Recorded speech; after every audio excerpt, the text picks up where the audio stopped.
Pessoal, 5 dicas para evitar o câncer de pulmão, que eu vou explicar aqui para você entender direitinho de uma vez por todas, né?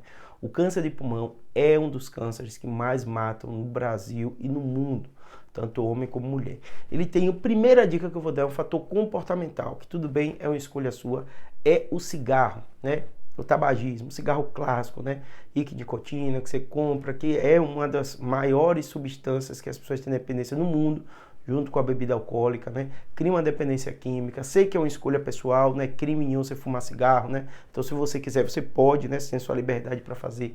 Mas saiba que essa dica número 1 é o fator mais importante. Não fume se você quiser reduzir a chance de você ter câncer de pulmão. Ah, Júlio, mas se conhece alguém que... Tudo bem.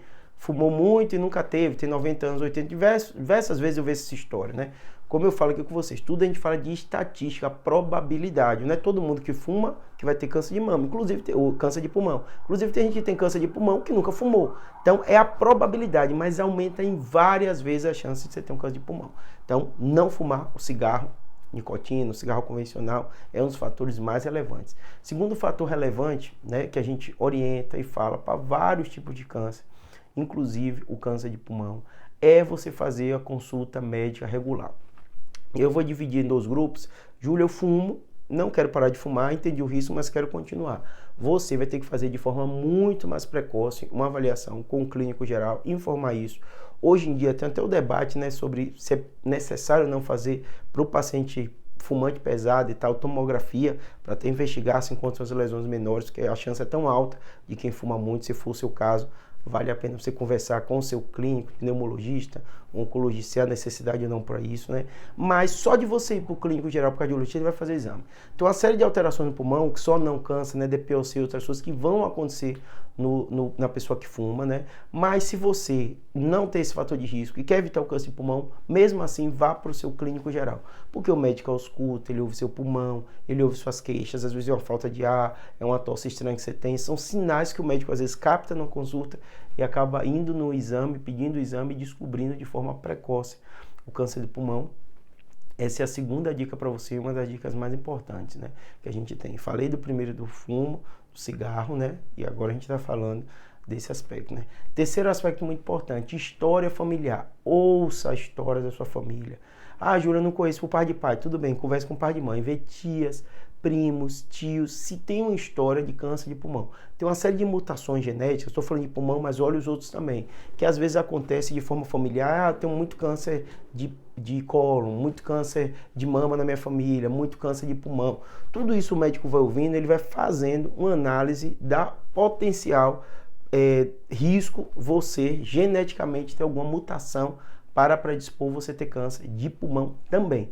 Então, quando você faz e sabe sua história, o médico na consulta a gente pergunta, tem história de câncer na família? Você diz não. Às vezes é um não, porque você não pesquisou, você não foi atrás, você não quis saber, ou você omite, ou você não acha relevante aquilo. Saiba e fale, mesmo que você não ache demais, vira e mexe, paciente, por eu ser neurocirurgião, conta a história de uma coisa, ah, meu tio teve um câncer tal. Câncer é raríssimo, não tem tanta associação, eu falo, isso não é tão relevante. Mas você falar, você saber, é muito importante. É muito melhor você falar, sei lá, 5 casos de câncer que o médico até descarte de ser relevante para você e informar isso, ele deixar aquilo anotado, é uma informação relevante do que você não falar. Então essa terceira informação de fator familiar é muito, muito importante. Saiba a história de câncer da sua família. A maioria dos cânceres são esporádicos, sim, mas tem muito fator comportamental e genético, então você tem que saber, né? O quarto fator muito relevante que eu digo para vocês para evitar câncer de mama são os aspectos de atividade física e alimentar. Muito a gente sabe hoje que prática de atividade física regular reduz a chance de vários tipos de câncer, né? Óbvio que tem alguns que são incidência que a gente sabe, né, que reduz muito, como de cólon e outros, mas assim, você tem que pensar que a maioria dos cânceres são fatores inflamatórios que ocorrem no seu corpo, fatores que acabam tendo algum tipo de mutação. Então, tudo que você faz com que esses fatores inflamatórios eles reduzam, você tenha menos dano celular, uma série de coisas, e a atividade física, ela previne, sim, ela ajuda, sim, na redução da maioria dos tipos de câncer. Então, fazer atividade física regular é muito relevante. E aí eu vou no embalo da alimentação, porque tudo que a gente coloca para dentro, que a gente come, vai alterar o nosso corpo. Então, muitas vezes, muitos alimentos enlatados, alimentos ricos em gordura trans, né, ricos em carboidrato, né, que aí vem junto com o sobrepeso, que aumenta uma série de tipos de câncer. todos esses pacotões, né? Atividade física e aspecto alimentar influencia muito no seu risco de câncer, né? O quinto fator que eu podia até colocar com cigarro, mas vou botar um pouquinho diferente, porque tem muita gente fumando coisas que não tem tanta nicotina, né? Aqueles cigarros eletrônicos, uma série de coisas, achando que está livre do risco de câncer de pulmão ou algum tipo de risco de câncer. Evite esses aparelhos eletrônicos. Aqui o Ministério da Saúde tem informado, o médico tem informado, campanha das sociedades, evite cigarro eletrônico, né? Narguilé, o que você imaginar que você está pegando um ar quente, jogando para dentro, tirando, evite isso. Tente não usar. Júlio, eu quero usar. Use o menos possível, tá bom? E informa o seu médico para ele ver se vai precisar de algum exame a mais para você, vai ouvir sua história familiar, tudo isso para ver se precisa. Mas se você puder não usar, muito melhor. Tá bom? Espero que tenha ajudado.